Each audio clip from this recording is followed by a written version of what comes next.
नमस्कार दोस्तों, मैं फरमान खान आप सभी का फिर से स्वागत करता हूं। तो दोस्तों, आज के एग्ज़ाम की अगर हम बात करें तो इसमें एमएस एक्सेल के क्वेश्चंस पूछे गए थे और इसमें जो सबसे महत्वपूर्ण टॉपिक था वो था हमारा पिवोट टेबल का।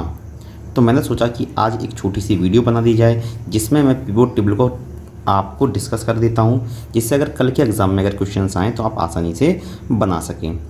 तो चलिए दोस्तों, शुरू करते हैं। हमारे पिवोट टेबल एक छोटा सा एक शॉर्ट सा वीडियो है जिसे आप जरूर देख लेना। अगर एग्जाम में आ जाए तो लगभग आपके क्वेश्चंस इसी वीडियो से बनेंगे। तो चलिए देखते हैं। तो पिवोट टेबल के बारे में बात करें तो पिवोट टेबल एक काफ़ी मैजिकल टूल माना जाता है एमएस एक्सेल का।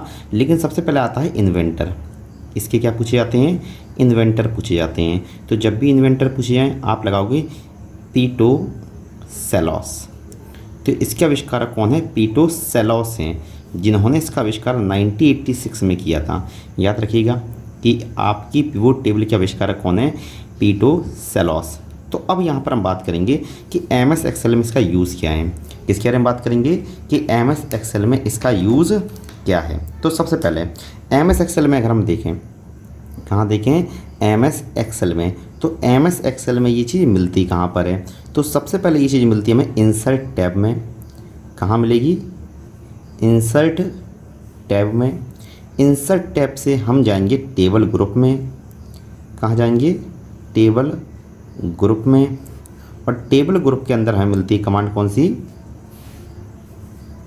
Pivot table. तो देखिए आपको क्या करना है, इंसर्ट टैब में जाना है, टेबल ग्रुप में जाना है, उसके बाद पिवोट टेबल में जाना है, जहाँ पर आपको पिवोट टेबल मिल जाएगी। तो अब पिवोट टेबल होती क्या है? सबसे पहले हम बात करेंगे ये क्या है। क्या है? तो पिवोट टेबल सबसे पहले बात करेंगे है क्या।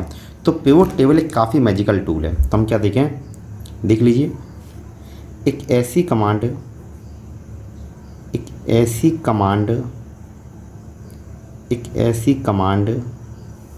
जिसका प्रयोग एक बड़े डेटा सोर्स के साथ, एक बड़े डेटा सोर्स के साथ किया जाता है। तो क्या देख रहे हैं हम कि एक ऐसी कमांड जिसका इस्तेमाल एक बड़े डेटा सोर्स के साथ किया जाता है। अब ये करता क्या है ये भी हम देखेंगे। क्या देखेंगे? ये करेगा क्या। तो इसका इस्तेमाल प्रमुख तौर पर जो क्वेश्चन एग्जाम में आपको मिलेगा, मतलब जो वर्ड मिलेंगे, डेटा को कैलकुलेट करने पहला वर्ड, दूसरा वर्ड हो जाएगा आपका समराइज़ करने, दूसरा वर्ड क्या मिलेगा? समराइज़ करने, और तीसरा मिलेगा एनालाइज करने, एनालाइज। तो यह हम बात करें कि ये तीनों टर्म मतलब डेटा को कैलकुलेट करने, डेटा को समराइज करने या डेटा को एनालाइज करने, तो ये तीन वर्ड मिलते हैं। और इनमें से सबसे ज़्यादा पूछा गया अभी तक समराइज और एनालाइज। तो समराइज के लिए होता है संक्षिप्तीकरण। हिंदी में क्या मिलेगा आपको? संक्षिप्तीकरण। और एनालाइज मतलब होता है विश्लेषण करना, विश्लेषण। तो अगर आपने पुराने सवाल लगाए होंगे तो आपने क्वेश्चन देखा होगा, एक ऐसी कमांड जिसका प्रयोग डेटा के समराइजेशन के लिए किया जाता है, डेटा के संक्षिप्तीकरण के लिए किया जाता है, तो उसे हम क्या बोलते हैं? पिवोट टेबल बोलते हैं। तो अब हम बात करें थोड़ा सा प्रैक्टिकल लेवल पे। तो इसका मतलब क्या हो जाएगा कि आपके पास एक ऐसे इन्फॉर्मेशन, एक ऐसी टेबल है जिसके पास बहुत सारे कॉलम हैं। जैसे मान लो कि कितने कॉलम्स हैं, यहाँ हमारे पास कितने कॉलम हैं? 50 कॉलम है। और एंट्री कितनी है? एंट्री में मान लेता हूँ लगभग 3000 एंट्री है। मतलब रो कितनी है? 3000। कॉलम कितने हैं? 50,000। लेकिन अब मुझे क्या चाहिए कि इस टेबल से मुझे केवल कॉलम चाहिए 5। कॉलम कितने चाहिए? 5। लेकिन एंट्री कितनी चाहिए? एंट्री मुझे 3000 ही चाहिए। तो यहाँ मैं चाहता हूँ कि मैं केवल 5 कॉलम में इन 3000 एंट्री को देख पाऊँ। तो कहीं ना कहीं मैं क्या कर रहा हूँ? मैं डेटा को समराइज़ कर रहा हूँ। क्या कर रहा हूँ? समराइज़। और इस काम को करने के लिए मुझे चाहिए पिवोट टेबल नाम की कमांड। क्या चाहिए? पिवोट टेबल नाम की कमांड आपको याद रखना है। तो पिवोट टेबल क्या करेगी कि ये 50 कॉलम का डाटा था जो मुझे देखना केवल क्या है? 5 कॉलम में देखना है। मतलब 45 कॉलम मुझे शो नहीं होंगे, केवल वही 5 कॉलम्स होंगे जो मैं देखना चाहता हूँ। तो कहीं ना कहीं इसने क्या करा? डेटा को समराइज़ किया। इसलिए क्वेश्चन काफ़ी बार आता है कि एक ऐसी कमांड जिसका प्रयोग डेटा को समराइज़ करने के लिए करते हैं, संक्षिप्तीकरण के लिए करेंगे। तो आपको अच्छे से समझ में आ गया होगा। तो अब हम बात करें यहाँ जो टेबल बनेगी, मतलब पिवोट टेबल के बारे में बात करें तो ये कोई रियल टेबल नहीं होती। ये कोई रियल टेबल नहीं है, कतई नहीं है। तो वास्तविकता में ये क्या है? यह एक वर्चुअल टेबल होगी। कैसी टेबल होगी? वर्चुअल टेबल होगी। ध्यान रखिए वर्चुअल टेबल है। अब इसकी जगह पर यहाँ पर एक वर्ड इस्तेमाल किया जाता है जो आपको याद रखना है। अगर मैं ध्यान दूँ तो यहाँ पर एक वर्ड हम इस्तेमाल करेंगे और वो होगा weightless table. Weightless table Hindi में क्या मिलेगा? हिंदी में मिलेगा वजन रहित सारणी। वजन रहित सारणी। तो याद रखिएगा कभी वजन रहित सारणी आ जाए तो उसका मतलब क्या है? उसका मतलब हमारा किससे है? पिवोट टेबल से। क्या मिलेगा? Cross tabulation weightless table. Cross tabulation weightless table. आपको अच्छे समझ में आ गया होगा कि आपकी वास्तविकता क्या है। तो पिवोट टेबल एक वर्चुअल टेबल होती है या वेटलेस टेबल होती है। तो अब जब आप पिवोट टेबल बनाने जाते हो, क्या करते हो? पिवोट टेबल आप बनाना चाहते हो तो बनाने के लिए आपको क्या करना पड़ेगा? तो सबसे पहले हमें क्या करना चाहिए? हमें डेटा सोर्स चाहिए। सबसे पहला स्टेप क्या है? डेटा सोर्स चाहिए। डेटा सोर्स के बाद आपको बताना पड़ता है कि टेबल कहाँ बननी है। टेबल कहाँ? तो ये दो ऑप्शंस होते हैं, या तो एग्जिस्टिंग सीट में बनाओगे या फिर न्यू वर्कशीट में बनाओगे। जब आप ये चुन लेते हो तो फिर क्या होता है? आपकी शीट पर अगर हम बात करें तो जैसे अगर हम बात कर लेते हैं तो यहाँ पर क्या होगा कि आपकी सीट पर एक पूरा का पूरा पिवोट चार्ट मतलब एक ही सेक्शन आ जाएगा पिवोट नाम से। क्या जाएगा? सेक्शन। तो अगर हम और समझें तो पिवोट टेबल वास्तविकता में क्या कर रही है? पिवोट टेबल रियली में हमारा क्या काम करती है? रिपोर्ट बनाने के लिए इस्तेमाल होती है। रिपोर्ट बनाने के लिए। तो कभी सवाल आ जाए कि एमएस एक्सेल में रिपोर्ट बनाने के लिए कौन रिस्पॉन्सिबल है या एनालाइज करके रिपोर्ट कौन बनाता है? तो पिवोट टेबल बनाती है। तो अब यहाँ पर हम बात करें तो यहाँ पर में कई सारे सेक्शंस दिखाई देते हैं। तो यहाँ पर क्या होता है? तो यहाँ अगर हम बात करें तो यहाँ पर हमें फील्ड दिखाई जाती हैं। क्या दिखाई जाती हैं? फील्ड। अब इन फील्ड में से जिन फील्ड्स को हम सिलेक्ट कर लेते हैं वो फील्ड कहाँ जाएंगी? हमारी पिवोट टेबल में आ जाएंगी। क्या जाएंगी? पिवोट टेबल में आ जाएंगी। और इसके लिए जो टर्म है, इस हिस्से को जो हम बोलते हैं वो बोलते हैं हम क्या? Filter pivot. क्या बोलते हैं? फिल्टर पिवोट बोलते हैं, सॉरी रिपोर्ट फिल्टर बोलते हैं। इसके लिए जो वर्ड इस्तेमाल होता है वो है रिपोर्ट फिल्टर। अब रिपोर्ट फिल्टर क्या बोला हुआ मैंने? Report filter. तो रिपोर्ट फिल्टर क्या करता है? तो ये आपको एक सहूलियत देता है। क्या सहूलियत देता है?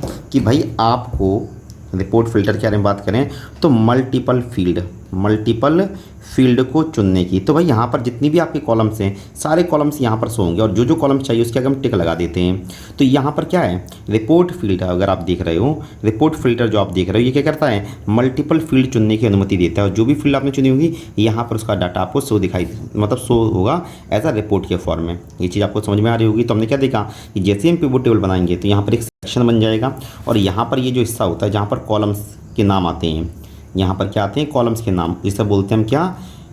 रिपोर्ट फिल्टर बोलते हैं। अब जितने कॉलम्स हम सिलेक्ट करेंगे वो सारे के सारे हमें रिपोर्ट में दिखाई देने लगेंगे। इसका मतलब क्या है कि मल्टीपल फील्ड अगर हम देखना चाहते हैं, मल्टीपल कॉलम्स देखना चाहते हैं तो हम किसका प्रयोग करेंगे? हम इस्तेमाल करेंगे किसका?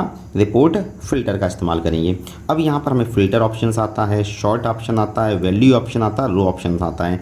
मतलब अगर किसी भी फील्ड को हम फिल्टर करना चाहते हैं तो हम उठाएं और यहाँ ड्रैग कर दें। यहाँ पर वैल्यू के हिसाब से हम चेंज कर, मतलब किसी को रो में देखना चाहते हैं तो यहाँ रख दें, कॉलम में देखना चाहते हैं तो मतलब कॉलम की फील्ड में रख दें। तो इस तरह से क्या होता है? हम डाटा को रो, कॉलम, फिल्टर, शॉर्ट सब कुछ इसी हिस्से से कर पाते हैं। तो ये काफ़ी मैजिकल टूल मानी जाती है। अब बात करते हैं क्या? रिपोर्ट के लेआउट। किसके बारे में बात करते हैं? रिपोर्ट बनेगी तो रिपोर्ट के यहाँ पर लेआउट भी बनेंगे।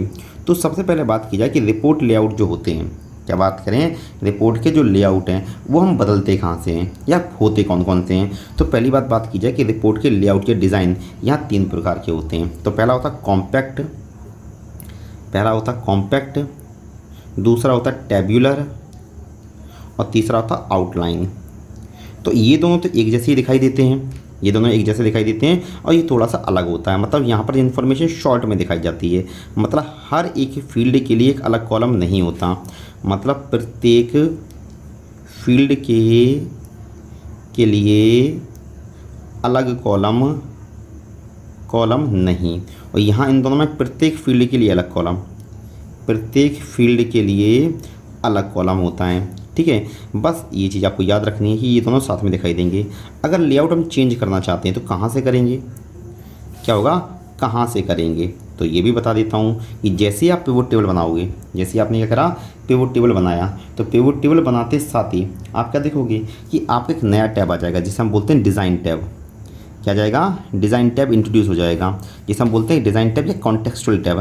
तो डिज़ाइन टैब में जाएंगे, फिर यहाँ पर एक ग्रुप होगा लेआउट ग्रुप। क्या होगा? लेआउट ग्रुप होगा। इस लेआउट ग्रुप में हम जाकर हम क्या करेंगे, एक कमांड होती है रिपोर्ट लेआउट। क्या होती है? Report layout. और यहाँ जाकर हम क्या करते हैं, आराम से क्या करेंगे, अपने लेआउट सिलेक्ट करेंगे। लेआउट सिलेक्ट करेंगे मतलब इन तीनों में से, जिसकी मैंने अभी बात की, इन तीनों में से हम सिलेक्ट कर सकते हैं। ओके, तो यहाँ पर पिवोट टेबल के बारे में इन्फॉर्मेशन मैंने आपको दे दी। अगर आप थोड़े बहुत बारे में बात करें तो एक टर्म और होता है रिकमेंडेड पिवोट। रिकमेंडेड पिवोट मतलब रेडीमेड पिवोट। रेडीमेड पिवोट मतलब एक्सेल पिवोट टेबल के कई सारे सैंपल आपको दिखाई देगा मतलब दिखाता है, और उनमें से हम अपनी सहूलियत के हिसाब से चुन लेते हैं। तो ये भी एक ऑप्शन हो जाता है। हम चाहते हैं इस पिवोट टेबल के डेटा को चार्ट में बदल सकते हैं, और इसके लिए वो इस्तेमाल करते हैं पिवोट चार्ट। क्या वर्ड इस्तेमाल करते हैं? पिवोट चार्ट इस्तेमाल करते हैं। तो ये पूरी कहानी हो जाती है हमारी किसके बारे में? पिवोट टेबल के बारे में। तो आज के एग्जाम में इससे जुड़े हुए सवाल आए थे, तो हो सकता है कि कल के एग्जाम में भी दिखाई दें, इसलिए आप इस वीडियो को जरूर देखिए। ये एग्जाम के लिए काफ़ी इंपॉर्टेंट है। अगर आ जाएगा तो एक क्वेश्चन तो बनेगा ही, गारंटी। मतलब इससे पिवोट टेबल से बाहर क्वेश्चन कोई नहीं जाएगा। मैंने जितने वर्ड इस्तेमाल किए यही वर्ड आते हैं। तो चलिए दोस्तों, इस वीडियो को ज़्यादा से ज़्यादा फैलाइए, चैनल को लाइक कीजिए, सब्सक्राइब कीजिए, और इसी तरह से हमें सपोर्ट करते रहिए। मिलते हैं नेक्स्ट वीडियो में, तब तक के लिए नमस्कार।